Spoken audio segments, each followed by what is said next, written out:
Bom, gente, eu comecei a gravar nossa aula aqui. Vai ficar disponível no Canvas 14 dias, depois está no meu canal do YouTube, tá bom? Seguinte, na aula passada, então, a gente terminou o assunto de como que a gente consegue representar curvas paramétricas. A gente acabou de fazer uma revisão, que são curvas interpoladas, curvas de Hermite, curvas de Bézier e curvas B-spline. Daí, se você está com dúvida, volta nas aulas anteriores, vê o vídeo para ter isso consolidado. E aí, no final da última aula, a gente começou a ver justamente como que a gente poderia plotar essas curvas, efetivamente. E fazendo uma pequena revisão, é o seguinte, a ideia de plotar é que a gente vai amostrar a nossa curva em diferentes pontos. Então, aqui a gente tem a nossa curva. Vamos pensar aqui na nossa curva assim. E aí a gente vai amostrar essa curva em diferentes pontos.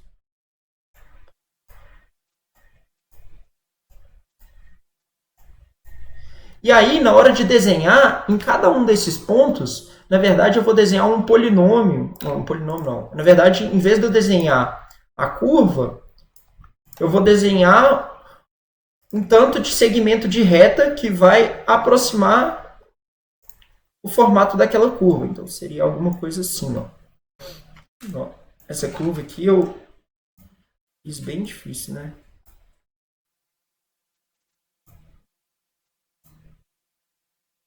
Então, algo nesse sentido aí. Em vez de eu fazer na hora de eu plotar, eu vou cortar esses segmentos e em cada um dos pontos eu vou desenhar pequenos segmentos de reta entre esses dois pontos para aproximar minha curva. Só que aí tem esse problema de justamente eu ter que amostrar a minha curva. Eu tenho que definir, né, calcular esses pontos, certo? E a primeira forma que a gente viu de como que a gente poderia calcular esses pontos é justamente fazendo, né, uma força bruta. Que é, eu pego e eu avalio o meu polinômio, que representa a minha curva, né? Eu avalio o meu polinômio que está representando a minha curva nos pontos que eu quero amostrar a minha curva. Então, por exemplo, se eu tivesse ali um polinômio do terceiro grau que a gente usa, né? Polinômio de U ali, polinômio paramétrico. A gente tem C3 U, C3 U elevado a 3 mais C2 3 mais C2U elevado a 2 mais C1U mais C0. Então, se eu tivesse justamente esse polinômio aí de terceiro grau paramétrico, na hora que eu fosse avaliar esse polinômio, qual que era o problema disso? Porque a gente teria muitas multiplicações ali sendo feitas. Mais propriamente dito, se a gente coloca aqui, olha só, a gente vai ter que ter 3 multiplicações para fazer o elevado a 3, mais uma multiplicação que é vezes o C3. Então, a gente teria multiplicações. A gente teria 3 mais 1, 4 multiplicações para calcular o primeiro termo. Depois, 3 multiplicações para calcular o segundo termo. 2 multiplicações para calcular o terceiro termo. Então, seria 4 mais 3 mais 2, a gente teria 9 multiplicações, 9 operações. E de soma, a gente teria que somar todos os termos. A gente teria que somar o primeiro com o segundo, com o terceiro, com o quarto, dando 3 somas. 3 somas, certo?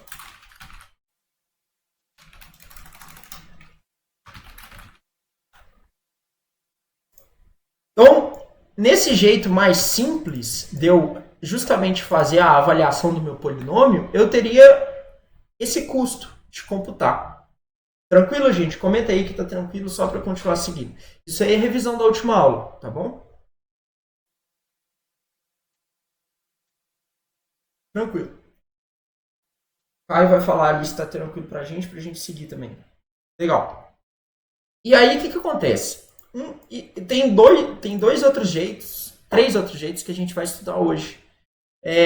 Que é para justamente melhorar esse cara. Como que a gente melhora o desempenho de justamente para eu renderizar essas curvas, para eu avaliar minha função de polinômio.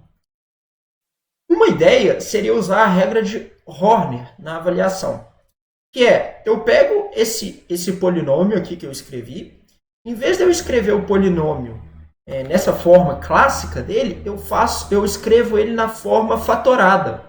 E olha só que interessante. Quando eu faço essa forma fatorada aqui, eu reduzo o número de multiplicações para bem menos. Porque olha só, aqui eu vou ter uma multiplicação rolando aqui, certo? Uma multiplicação rolando aqui. Aí depois eu vou ter uma multiplicação rolando aqui e vou ter uma multiplicação rolando aqui. Repare que o número de multiplicações que eu vou fazer no final das contas é bem menor do que o número de multiplicações que eu teria antes. No caso, eu reduzo de 9 operações de multiplicações para 3. Porque aqui eu vou fazer uma operação e depois eu vou só fazer uma soma. Multiplicação. Aí depois eu vou fazer a multiplicação do resultado e somar esse cara. Por fim, eu vou fazer uma última multiplicação e somar esse cara. Então aqui acontece justamente redução no número de operações. Por quê? Porque simplesmente eu escrevi esse cara na forma fatorada. Todo mundo consegue enxergar que o número de multiplicações que eu vou fazer aqui reduz? Só de eu fazer esse pequeno cálculo matemático aí? O Pedro falou que está tranquilo. E os outros aí? Conseguiram enxergar isso também? Legal.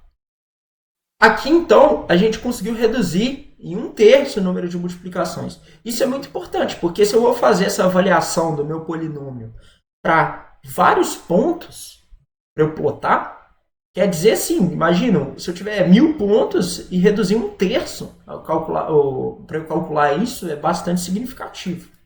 Só que dá para fazer melhor?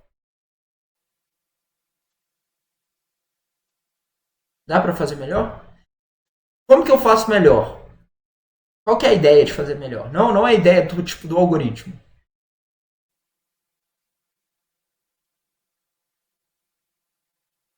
Colocar o U em evidência. Colocar o U em evidência é basicamente o que a gente fez.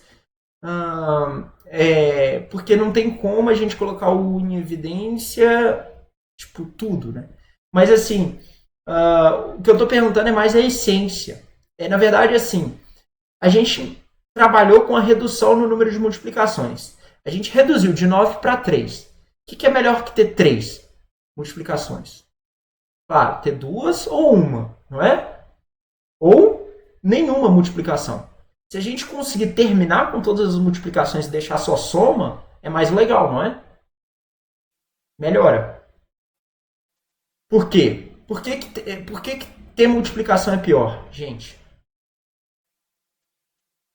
Para quem viu lá desempenho com o professor Luiz Fabrício Cabra. Qual que é mais caro, multiplicação ou adição?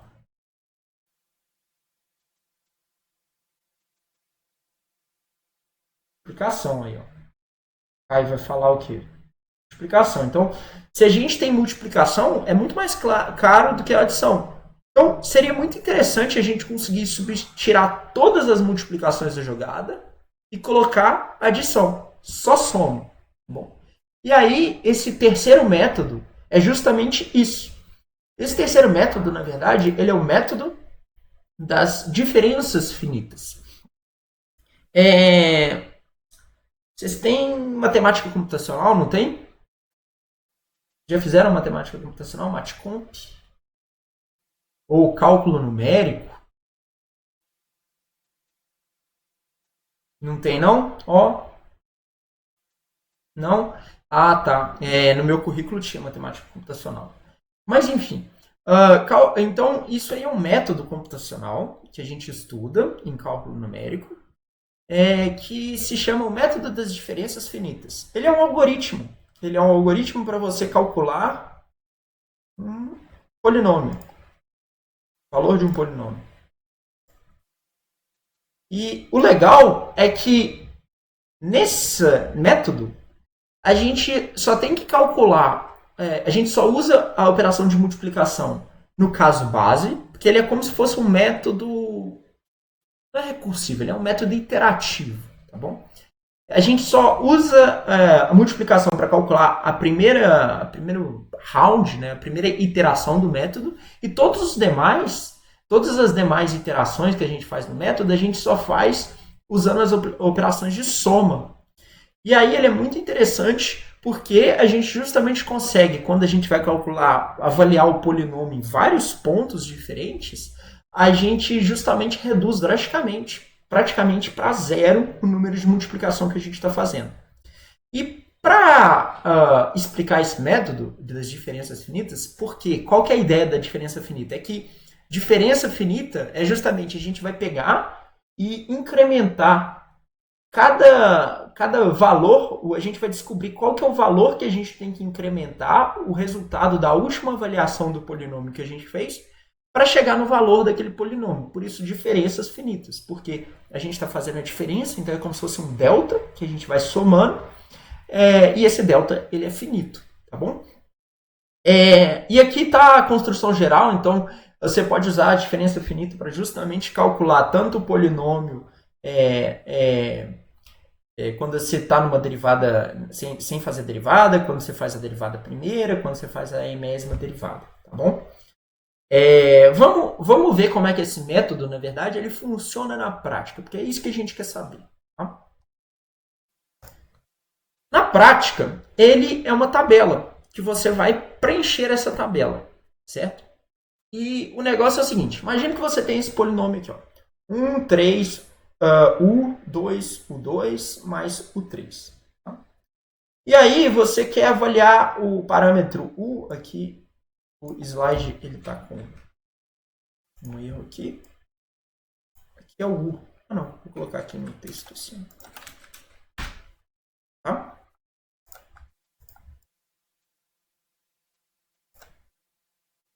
Pronto. U. E você faz o seguinte, ó. Você quer avaliar com o U valendo 0, 1, 2, até 5. Tá? Primeira ideia que você vai fazer é o seguinte, ó. As setinhas, elas contam como que os cálculos, como que a gente preenche essa tabela. Então, basicamente, a primeira linha da tabela, que é essa linha da tabela aqui da diferença finita, ó, peraí, primeira linha da tabela, a gente pega o nosso polinômio e avalia ele lança o parâmetro 0 no polinômio. Ó. Se você lançar 0 aqui, vai dar 1 mais 0, mais 0, mais 0, dá 1. Ok? Depois você faz assim, ó, vamos lançar o parâmetro 1 aqui.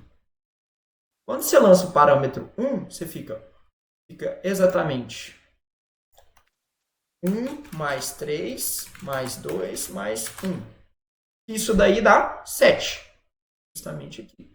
7. Ok? Depois a gente faz o outro cara, que é o 2. O 2 vai ficar assim. 1 mais 3 vezes 2, 3 vezes 2, 3 vezes 2, mais 3 vezes 4, mais 8. Que vai dar... Adivinha quanto que dá? 23. Certo? Vai estar digitando 2 vezes 4. 2 vezes 4, obrigado. Né? Então, 2 vezes 4. Então, 2 vezes 4, 8 mais 8, 16. 16 mais... Eu errei alguma coisa ali? Vamos ver. 2, 3... Não. 16, 23, tá certinho, né?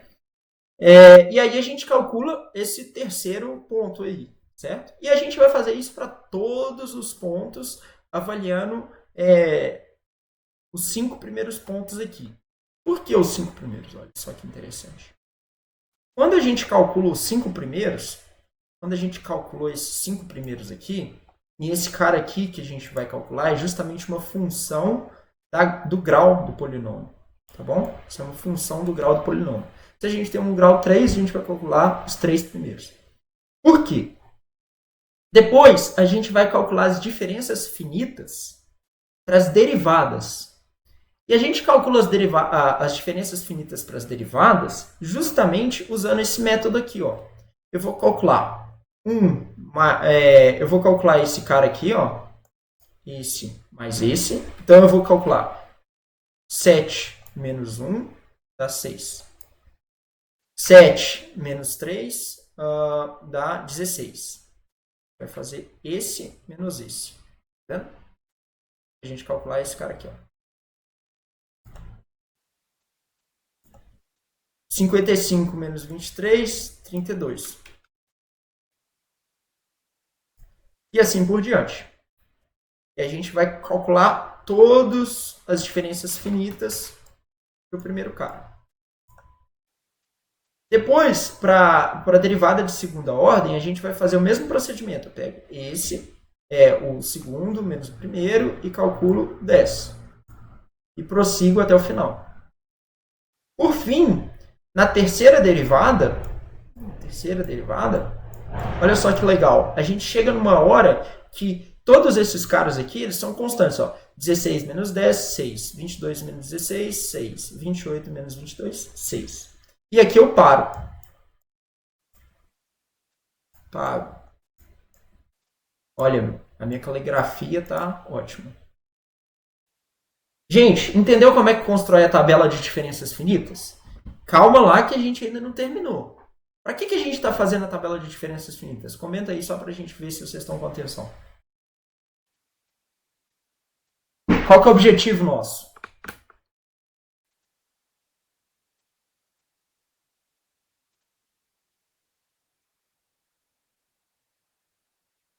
Isso. Então, o objetivo nosso eu quero segmentar a minha curva em diferentes pontos. E para eu segmentar ela em diferentes pontos, sem ficar usando muita multiplicação. Até agora, eu não segmentei, eu só construí a minha tabela de diferenças finitas. Porque assim, beleza, tudo bem que eu segmentei ela do ponto 0 até o ponto 5, certo? Mas vamos dizer que eu quero avançar com ela mais para frente, entendeu? Eu quero colocar mais pontos ali para frente. Como que eu vou fazer isso? Eu vou pegar essa tabela de diferenças finitas e vou usar ela para construir os pontos ali da frente. Porque assim, eu não quero ficar avaliando todos os pontos nessa primeira linha, porque nessa primeira linha eu justamente tive que fazer as multiplicações que eu estava querendo evitar. E aí eu quero pegar essa tabela e usar ela para construir os pontos da frente. E como que eu posso fazer isso? É justamente o próximo slide. Que é o seguinte, aqui não mostrou com 6 não, mas a gente poderia calcular com 6 usando essa lógica aqui. Ó. Olha só, para eu calcular com 6 aqui, vamos fazer junto comigo. Ó. Ele pegou e colocou todas essas setinhas aqui, ele pegou o 6, ele transferiu o 6 para cá, transferiu o 6 para cá, aqui também seria o 6, ok? 6. A gente transfere aqui, ó, 6. Certo? Aí, como que eu faço para calcular esse cara aqui da frente? Ó? O que ele fez? Ó? Ele pegou, fez 6 mais... Faço 6 mais 28. E olha só, para calcular o 28 aqui, ele fez esse mais esse. E aí eu vou fazer justamente a mesma coisa com o 6 e com o meu 28 aqui. E aí, 6 mais 28 dá 34. Como que eu faço para calcular o próximo? Quem que adivinha aí qual que é o próximo que eu calculo? Quanto que dá o próximo aí? Façam aí para mim. Pode usar a calculadora, tá, gente? Já abri a minha aqui, inclusive. O pessoal do YouTube tá vendo aqui a minha cola.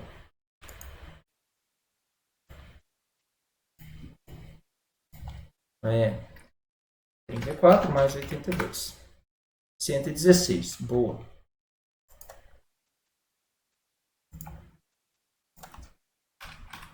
Próximo termo aqui é quanto? 116 mais 191, certo? 307.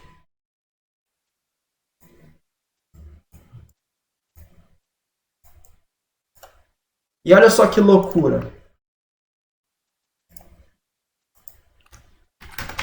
Agora é a hora que a gente testa lá a nossa fórmula. Vamos escrever a nossa fórmula aqui de novo. P de U é igual a... Como é que é lá? Qual que era o que a gente tinha usado? Deixa eu pegar aqui. Vou colar esse cara aqui. PU é igual a 1 mais 3U mais 2U ao quadrado mais U3. Se a gente calcula esse cara aqui, ó. Vamos calcular esse cara junto? Espera aí.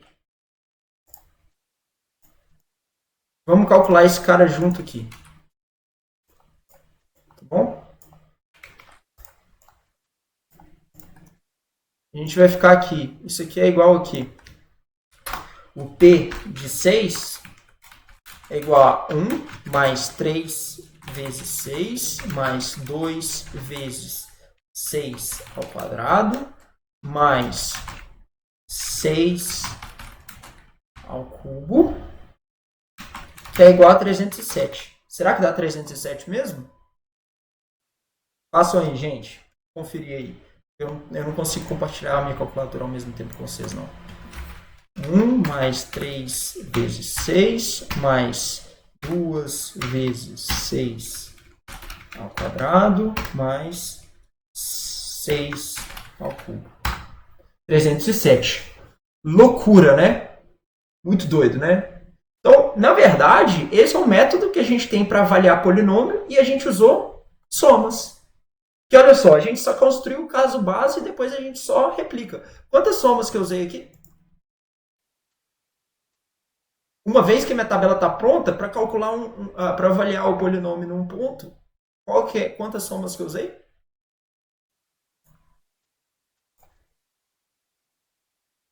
Uma, duas, três. Três somas.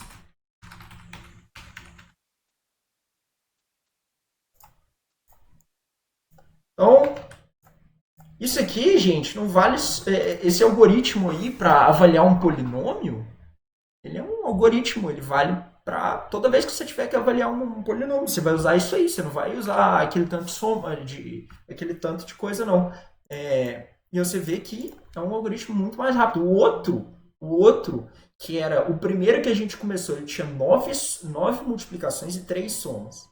Depois a gente arrancou 6 multiplicações. Aí ficou 3 multiplicações e 3 somas. Esse cara aqui ele só faz 3 somas. Legal, né? Gente, entenderam aí o método da tabela das diferenças finitas?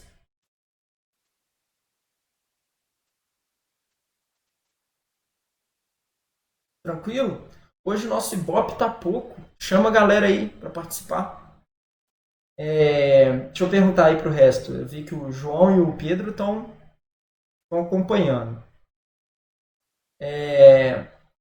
Laura, tá tranquilo. Breno, Bernardo. Bom dia, Bernardo. Você entrou por agora. Comenta aí, gente, para saber se está tranquilo. Me dá um ok. Ó, o João perguntou, sim, mas para construir a tabela você vai fazer multiplicações. Ô João, sim, tipo, para eu construir a tabela a primeira vez eu usei multiplicações. Mas olha só, eu usei ela para construir só a primeira linha, tá certo? Mas vamos dizer que eu tenho que avaliar 1000 pontos. Eu só construí a tabela uma vez. Assintoticamente, eu só estou calculando as somas depois. Você consegue entender? Legal. Bernardo, tá tranquilo aí? Será que o Bernardo tá ouvindo a gente? Bernardo, você tá com a gente? Bom dia.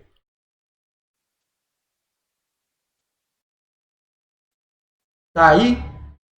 Deu para entender essa tabela aí? De boas, então.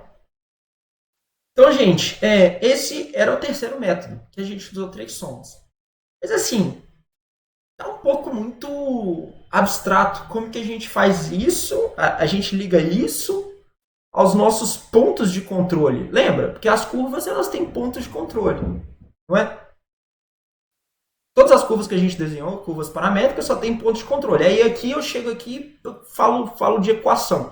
Só que a gente lembra que tem três jeitos da gente representar uma equação paramétrica. Equação paramétrica, formato matricial e funções de blending. Daí, ok, a gente viu como é que a gente faz essa segmentação da nossa reta ali, baseada na equação, mas o software gráfico ele trabalha com a matriz, certo? E com a matriz, entenda-se pontos de controle. Como que eu trago isso para o mundo de pontos de controle? Essa que é a ideia do próximo método e o último método que a gente vai ver hoje, que é a recursão de De Casteljau. Muito difícil de pronunciar. Quem também acha difícil, coloca aí. Muito difícil. Tenso. Então o negócio é o seguinte. A gente. A ideia nossa, para justamente poder calcular a nossa segmentação de reta, a segmentação da nossa curva, para a gente fazer esse cálculo, a gente vai usar a propriedade envoltória da curva convexa. Propriedade envoltória. Lembra, esse cara aqui, ele só lembrando aqui que toda curva de Bézier está dentro do convex rule. Acho que convex rule é assim que escreve, com dois L's. O que esse cara está dizendo? Isso é uma propriedade que a gente viu quando a gente estudou a curva de Bézier. Que todos os quatro pontos de controle, né? Os quatro pontos de controle, eles definem uma curva. E essa curva, ela está dentro de um polígono, que tem um formato tipo um trapézio. Lembra disso? E aí, tem duas propriedades legais. Primeiro, toda curva de Bézier é essa propriedade aqui. Essa é a primeira propriedade. Toda curva de Bézier ela pode ser dividida em uma curva de Bézier.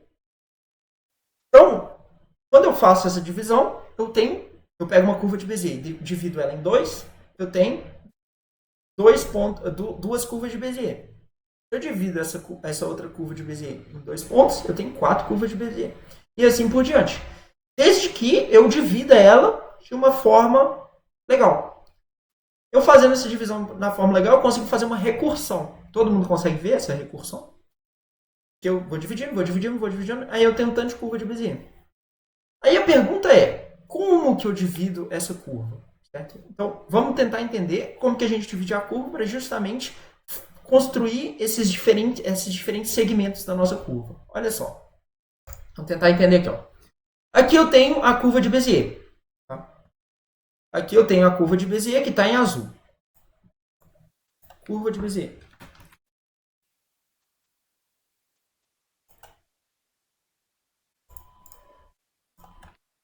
Curva de Bézier.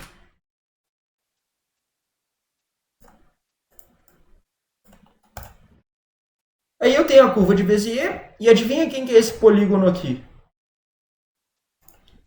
Esse polígono aqui, ele é o convex rule. Convex rule. Nossa, não sei. Vai ficar assim. Vai ficar com dois L's, a gente segue padrão. Eu não sei mesmo se é com dois U. Ok? Como que a gente faz essa divisão? Saca só.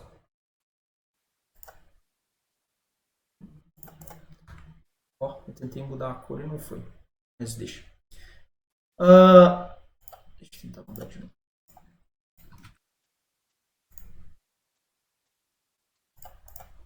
Não foi. Agora foi. Tá, esse aqui é o convex rule. E para a gente dividir, a gente vai dividir a nossa curva da seguinte forma, olha só. Eu pego a nossa curva aqui e divido ela em dois segmentos. Primeiro, no segmento da esquerda aqui, que é o left, né? Tá left em inglês, por isso que é L, left. E aqui é o direita, que é right, por isso que tá L e R, tá bom, gente, no slide? A gente vai fazer o seguinte, a gente vai dividir ele em quantos pontos? Ó? No left a gente tem 4 pontos e no right a gente tem 4 pontos. Por quê? Porque uma curva de Bézier de terceiro grau, um polinômio de terceiro grau, é definido por 4 pontos. Então, na hora que eu divido, eu tenho que ter 4 pontos para a esquerda, 4 pontos para a direita. Certo? Só que a questão toda é a seguinte. Beleza, eu vou dividir. Mas onde que eu vou posicionar esse L3? Onde que o L1 vai ficar, o L2? Porque assim, a gente viu que o L0 e o R3, que são justamente esses caras aqui, ó, eles são fáceis. Ó. Como que a gente escolhe os outros? Essa que é a pergunta na nossa recursão. Como que a gente escolhe os outros? E aí, esse sujeito aí, que eu não sei falar mais o nome, não lembro mais o nome dele, Casteljal, ele calculou isso, que é o seguinte. Quando você vai dividir, calcular esses pontos aqui, justamente a gente tem o seguinte, ó, isso aí é o que eu já tinha falado, esse slide aqui que eu... Olha só, quando eu for calcular o conjunto de pontos, eu vou calcular da seguinte forma. Ó. O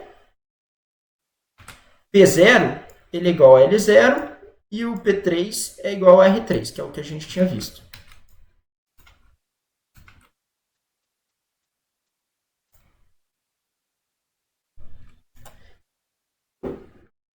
O L3 aqui, ó, ele é calculado, ó, o L3 aqui, ele é igual ao R0, que é onde que eu estou calculando aqui, ó. Só que ele é justamente o meu ponto médio aqui, ó. Olha só, eu calculei aqui, ó. Ponto médio. Então eu pego o L3 aqui, eu vou pegar aqui que ele é igual a R0, que é justamente calculando o ponto médio de L2 mais R2, R1 dividido por 2. Tá vendo? É justamente esse cara aqui. Ó. Aí como é que eu calculo esse outro cara aqui, ó, por exemplo? Esse I1 aqui. O I1 ele está no meio do caminho entre o P0 e o P1. Aí a gente vem aqui, o I1, né? L1. L1 é justamente o ponto médio entre o P0 e o P1. Mesma coisa para o R2. Tá vendo? Deixa eu mudar aqui. Depois, aqui a gente já calculou também. Ó. Esse outro ponto aqui ó, é justamente ó, o ponto médio de L1 até esse ponto aqui, que é o L2. E a mesma coisa para o R1. A ideia nossa aqui, então, é a gente pega o nosso convex hull e a gente calcula o ponto médio no nosso convex hull de uma forma, vamos lá, assim, igual, simétrica em todos os pontos ali. E aí a gente chega na fórmula de justamente como que a gente calcula todos os pontos para a gente justamente segmentar a nossa reta. Porque, no final das contas, a nossa aproximação da nossa curva ela é justamente dada por esses pontos. Então, seria uma curva que ela passa por esses pontos, mas ela é representada pela reta L0 até L1, L1 até L2, L2 a R1, R1 a R2 e R2 a R3. E aí, qual que é o legal? É que, na verdade, esse cálculo aqui, ó, olha só, aqui a gente só precisa de soma, e como a gente faz divisão por 2 a gente pode fazer como se fosse um shift em binário. Então, assim, a gente também não tem multiplicação, e ele é um algoritmo na prática, que, baseado na curva de Bézier, como que a gente vai plotar aquela curva para um tanto de segmento de reta. Gente, diz aí se está tranquilo. Quem que entendeu? Quem que está com dúvida? Comenta aí, dúvida.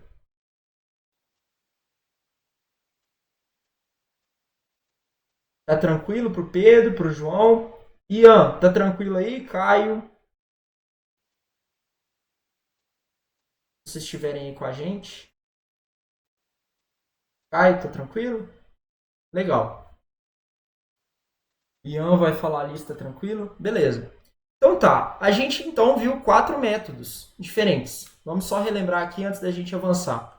São 4 métodos para a gente justamente plotar uma curva e a gente faz esse plot baseado num tanto de segmento de reta que a gente vai fazer. A gente vai dividir a nossa curva em vários pontos e entre um ponto e outro a gente vai plotar uma retinha. Para plotar a reta, a gente já viu, vocês já fizeram no trabalho, que é justamente fazer as equações de DDA e assim por diante.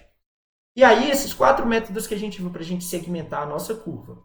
A gente viu o método força bruta, a gente viu a equação de Horner, o terceiro método era das tabelas das diferenças finitas. Esses 3 métodos, eles são métodos muito analíticos, porque eles trabalham apenas com as equações, e esse quarto método aqui é um quarto método que está mais próximo do mundo da computação gráfica, que é baseado nos pontos de controle no formato matricial. Ok? Então tá. Última coisa que ficou pendente é o seguinte. Esse cara aí trabalha com 4 pontos de controle. Ele trabalha com base na curva de Bézier. Certo? Por quê? Porque eu estou dando justamente a propriedade do convex hull é para a curva de Bézier. Pergunta. E se eu plotei a minha curva usando a curva de Hermite? Como que eu faço? Alguém tem alguma ideia? Como que eu faço se eu usar um método diferente do Bézier? Se eu quiser usar um método diferente do Bézier? Se alguém colar ali na ementa da aula de hoje, vai saber me responder.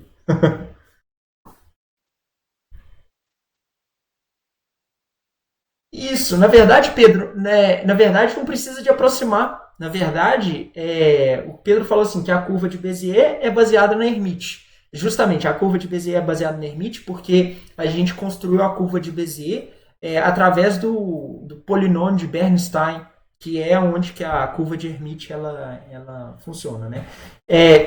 E se seria só aproximar, né, que o Pedro deu a ideia de aproximar, na verdade, Pedro, elas são todas equivalentes.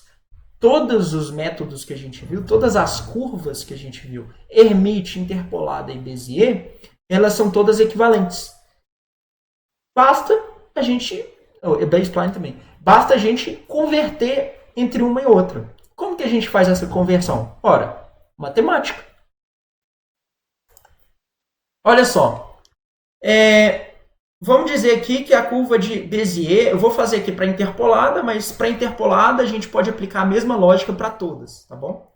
A curva interpolada, no formato matricial, ela é apresentada justamente, ela é representada por essa equação matricial. A transposta de U são os parâmetros, certo? MI, que é a nossa matriz de interpolação, e Q, que são os nossos pontos de controle da curva interpolada. E aí a gente tem que a nosso formato a nossa equação matricial da curva de Bézier é justamente essa daqui. Uai, olha só, se o PU é a curva e ela é igual para as duas, o que eu faço? Eu igualo os dois PUs. Então o que eu faço aqui? Eu igualo os dois PUs e fica, de um lado fica, por exemplo, U de T M B P é igual ao que? U de T M I, vou colocar aqui em minúsculo, I de Q. Aí, na hora que eu passo, o que eu faço? Eu vou isolar o meu P. Eu vou isolar o meu P, Porque justamente o que é diferente nas equações é diferente o P. Quando eu isolo o P, olha só. Primeiro eu passo o U de T para o outro lado. Quando eu passo o U de T para o outro lado, eu tenho que inverter ele. Então eu fica MB, P é igual a U de T elevado a menos 1, U de T, M e Q.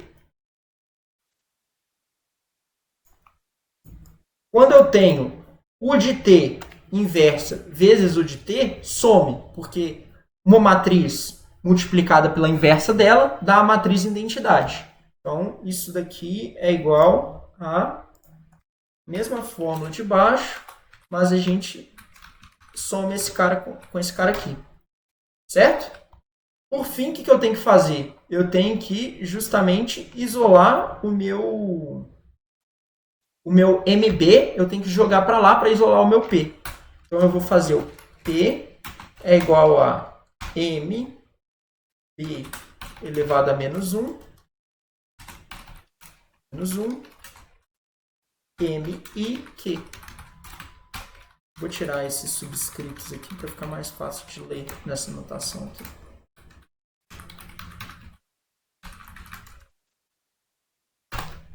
Opa. E aí a gente tem justamente como que a gente transforma uma curva de outra. Porque para eu transformar uma curva de outra, eu vou pegar esse ponto de controle na curva de Bézier. Eu vou pegar como que eu calculo os pontos de controle na curva de Bézier se eu tenho uma curva interpolada. Bom, eu pego os pontos de controle da minha curva interpolada, que eu tenho eles, que é o Q, multiplico as duas matrizes, né? A matriz de Bézier, o inverso da matriz de Bézier pela matriz de interpolação, e aí eu tenho os pontos na minha matriz de Bézier, os pontos de controle. E aí eu consigo fazer a segmentação, que é justamente isso que eu preciso, dos pontos de controle. Eu só preciso disso da propriedade do convex hull. Então o que é? Toda curva é uma curva de Bézier. Conseguiram entender aí, gente, como que eu faço essa transformação? Coloca aí para mim, só para eu saber se está ok. Certo? Matemática simples isso aí. Então, vamos só olhar aqui qual que é a matriz, né? Porque essa matriz aqui, a gente tem como calcular ela de forma estática. Né? Porque a gente sabe que as matrizes, tanto de Bézier quanto de interpolação, são fixas, independente da curva que a gente estiver plotando. Porque o que muda de uma curva para outra são os nossos pontos de controle. E como que a gente está interpretando aqueles pontos de controle é justamente o que está codificado nessas matrizes. Aqui é uma conversão da matriz de Bézier, né, da interpolada para Bézier. Aqui é como que a gente faz da spline para Bézier, tá certo?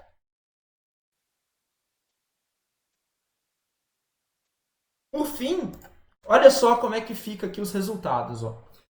Essas três curvas aqui, elas são curvas plotadas com os diferentes métodos, né? Aqui, ó, todas as curvas geradas a partir dos dados originais, mas usando os métodos recursivos para mudar de uma curva para outra.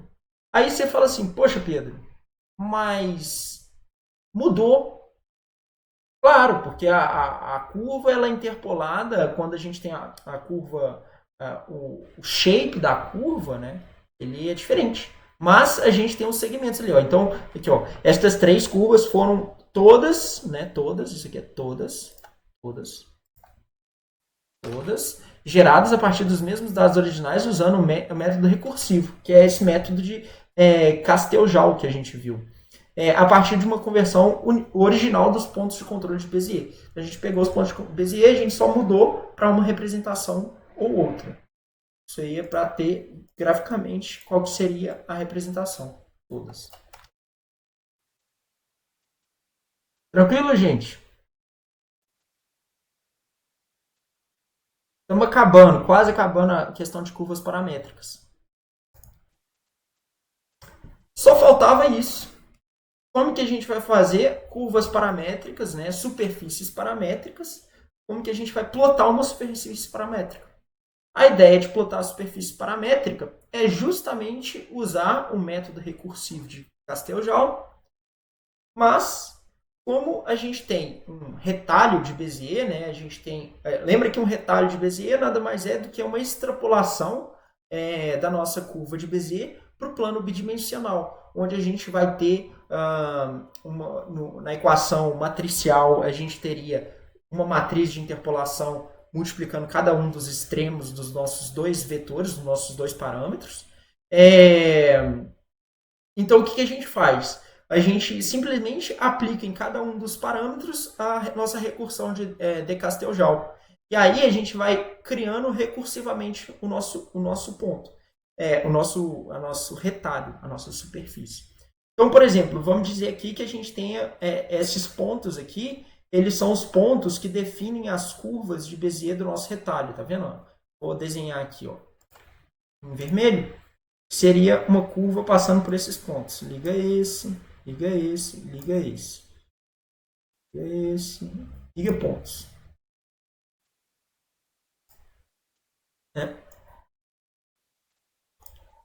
E aí aqui tem...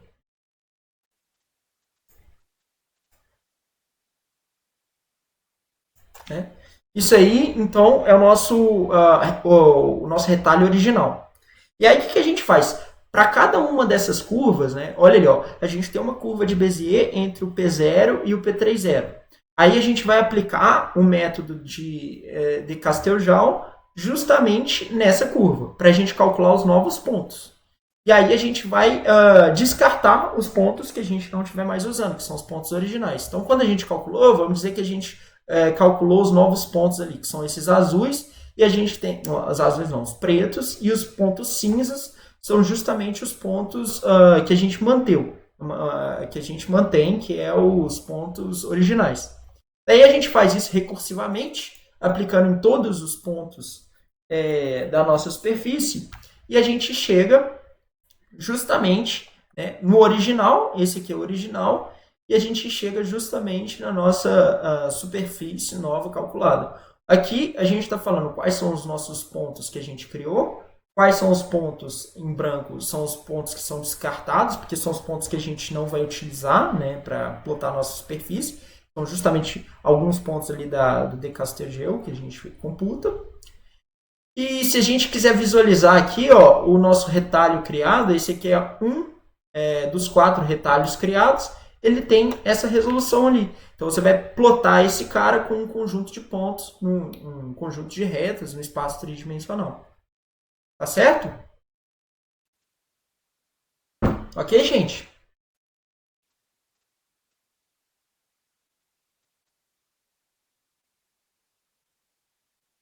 O João está digitando, tá ok. Uma última questão ali que a gente vai olhar, que seriam as normais. Eu não vou ficar muito nesse detalhe aqui, não. Porque, assim, a gente vai falar delas no conteúdo quando a gente for falar de renderização de cenas tridimensionais. A gente precisa de calcular a normal da nossa superfície para justamente calcular qual que é a cor que a gente tem que colocar naquela superfície, determinar em relação ao posicionamento dessa superfície na cena. E a gente pode calcular essa normal, isso aí vai ser mais útil, a gente vai voltar a isso lá na frente. A gente pode calcular a nossa normal usando a derivada parcial, as derivadas parciais dos parâmetros aí para as nossas superfícies. E a gente pode fazer isso usando os vértices justamente dos cantos para facilitar o nosso cálculo. Mas isso aí a gente vai ver mais para frente quando for a questão de coloração, de renderização de cenas tridimensionais. Certo? Gente, ficou claro aí? Alguém ficou com alguma dúvida no conteúdo aí de curvas paramétricas? Comenta aí para mim, só para eu saber se está tudo tranquilo.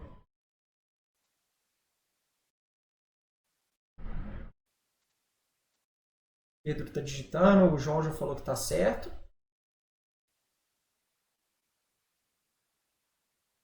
Tá tranquilo? Ô Pedro, a questão do vídeo de B-spline ali é só você pegar ali, que tem a outra matriz de B-spline, pegar qual que é a ideia por trás, porque tem uma matemática um pouco violenta, a gente nem ficou entrando em detalhe, tá bom? Mas a ideia é você saberem os 4 métodos, qual que é a vantagem de um método para outro, como que você aplica, faz a conversão de um método para outro, que foi o que a gente viu nessa aula, como que a gente pode fazer para plotar. Tá certo, gente? Vou parar aqui as nossas gravações.